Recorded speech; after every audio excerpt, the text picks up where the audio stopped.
Hi everyone, I'm Kathy Dawson. Welcome to Can You Relate, Cleveland's relationship show. You know, life is all about relationships. Everywhere you turn, you're in one. This show is here to help you make your relationships the best they can be. Stay tuned because later in the show we have a relationship roundup segment and we're going to be tossing out the question, if your best friend's husband were having an affair, would you tell your best friend? But first, we've got somebody on our couch who knows all about happiness. So let's get started.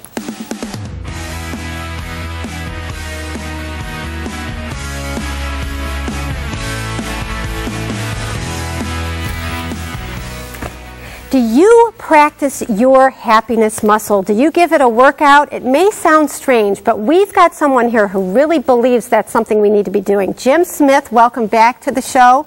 You are the executive happiness coach, and you really do believe that we need to practice happiness. So explain a little bit again what that's about. All right.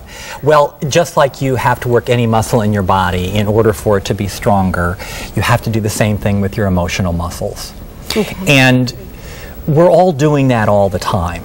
You know, there's certain parts of our body that are stronger because we use them more, and there's certain emotions we carry that are stronger because we use them more. Right. Okay, and you know, sometimes it's our anxiety muscle or our anger muscle, and what I bring to people is an awareness about being able to work the positive emotion muscles in such a way that they become stronger and they show up more often. And now, are you saying we need to be happy all the time, or is it okay to be down and that is, you know, in the United States we have this whole thing about pursuing happiness. Well, the reality is that if you always live in happiness, there can be a downside to that.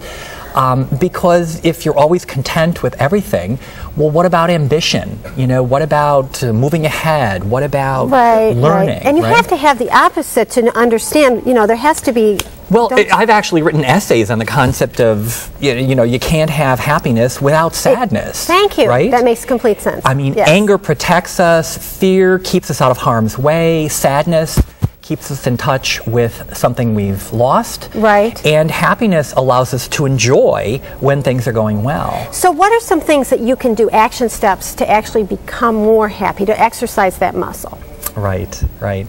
Well, since this is a show about relationships, right? You know, I invite you to consider that there's two relationships you have to nurture. All right. There's the relationship with yourself. And then your relationship with other people. And isn't the one with yourself the most important one? The one with yourself is the most important, Kathy.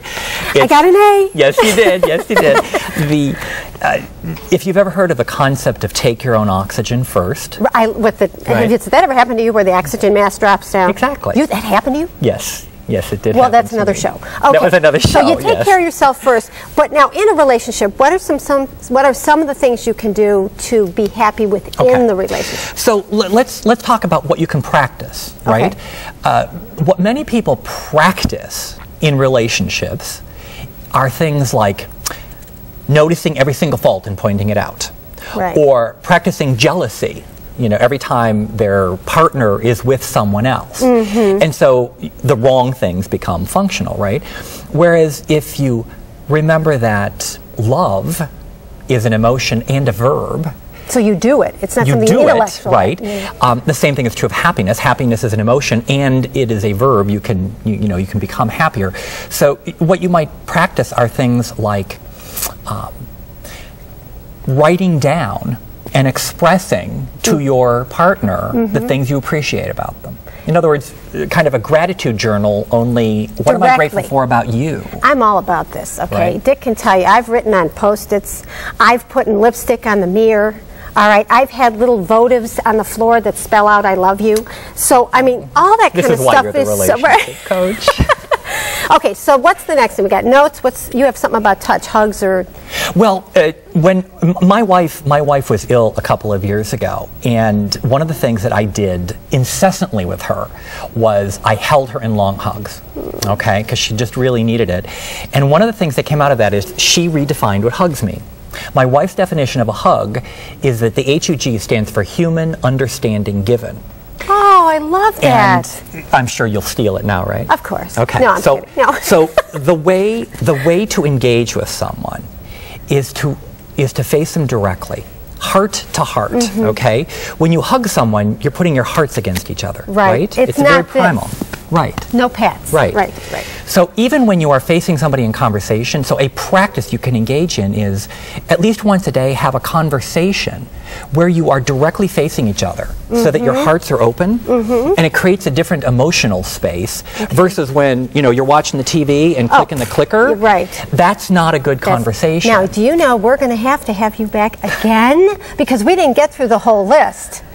If you're liking what you're hearing, these are real practical ways to love someone, create happiness in your relationship. People can get a hold of you by contacting you at your website, which is theexecutivehappinesscoach.com. Thank you so much, and you will be back.